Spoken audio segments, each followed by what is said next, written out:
अस्सलाम वालेकुम स्टूडेंट। आज के इस लेक्चर में हम log 21 एक्स क्यूब को सॉल्व करेंगे।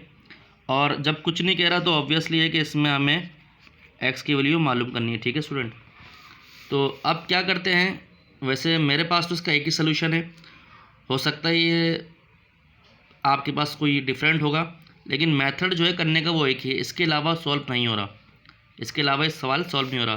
तो हमने लेट कर लिया y बराबर है log 27 x cube with the base 1। ठीक है, विद द बेस 1। अब आप इसको देखें, हम इसको इस तरह भी लिख सकते हैं log 127 x cube is equal to y. ठीक है स्टूडेंट, ये आपने देखा, इस तरह भी लिख सकते हैं।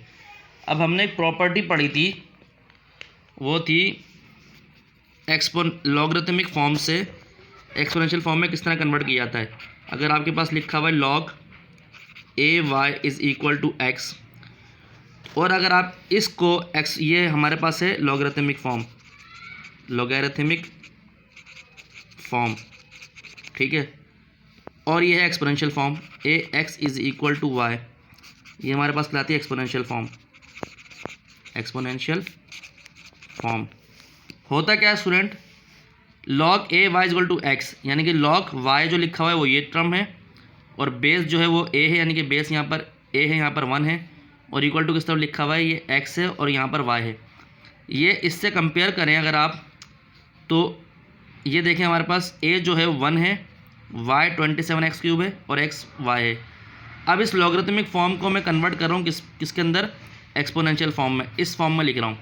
ठीक है, तो हमारे पास तो a क्या है, पहले a1 है, a1 लिखा, ठीक है, और x क्या है, यहाँ पर x है, x कौन सी टर्म है, ये टर्म है y, तो ये y लिखा, और फिर उसके बाद यहाँ पर 27 एक्स क्यूब लिख लिया। ठीक है, ये हमने कर लिया।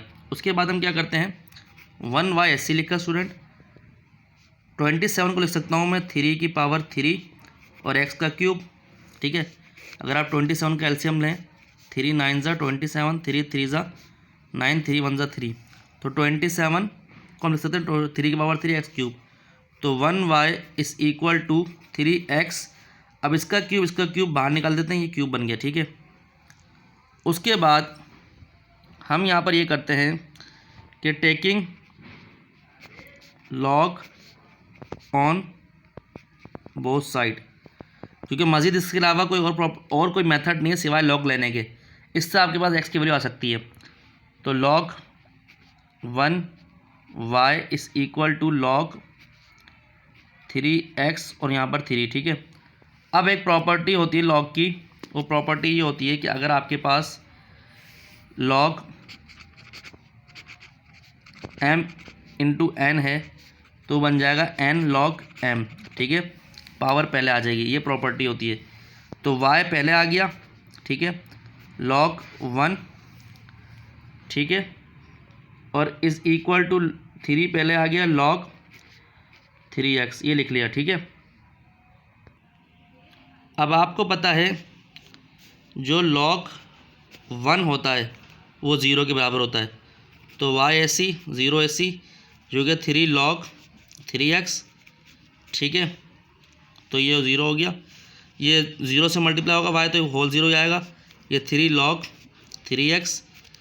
अब यहाँ पर 0/3 हो गया, ठीक है, मल्टीप्लाई इधर आ जाएगा, तो log 3x। ठीक है, अब ये हमारे पास आ गया 0 is equal to log 3x। ठीक है, अब यहाँ पर क्या करते हैं, जब ये बन गया 0 is equal to log 3x, तो हम एंटी लॉग ले लेते हैं। चूँकि यहाँ पे पेज ख़त्म हो गया तो मैं यहाँ लिख रहा हूँ, आप यहाँ नोट कर लिएगा, ये 0 is equal to log 3x। ठीक है, अब हम काम करते हैं, लिखते हैं taking anti log on both side, तो ये anti log 0 is equal to anti log और ये log 3x। एंटी लॉग से log ख़त्म हो गया। एंटी लॉग अगर 0 लेंगे तो आपको हमेशा कैलकुलेटर में 1 मिलेगा। इसको मैं करके भी दिखा देता हूँ। अगर आप ये देखें ये हमारे पास है शिफ्ट लॉग 1, ये एंटी लॉग, सॉरी ये, तो स्टूडेंट यहाँ तक हो गया। अब आप देखें एंटी लॉग ऑफ 0 मैं गलत निकाल रहा था, ये देखें शिफ्ट दबा के लॉग दबा दिया, एंटी लॉग आ गया और ये 0, ये 1 के बराबर हो गया।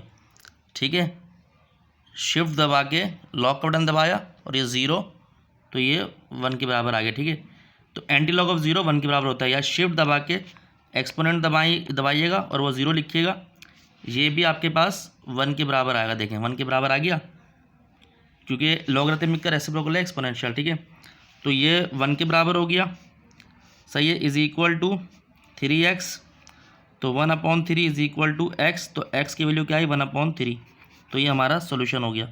तो उम्मीद करता हूँ आपको ये समझ आया होगा। अगर हमारा चैनल अच्छा लगा लाइक और सब्सक्राइब करें, अपने दोस्तों यारों में शेयर करें, मज़ीद वीडियोज़ आपको मिलती रहेंगी। अपना ध्यान रखें, अस्सलाम वालेकुम।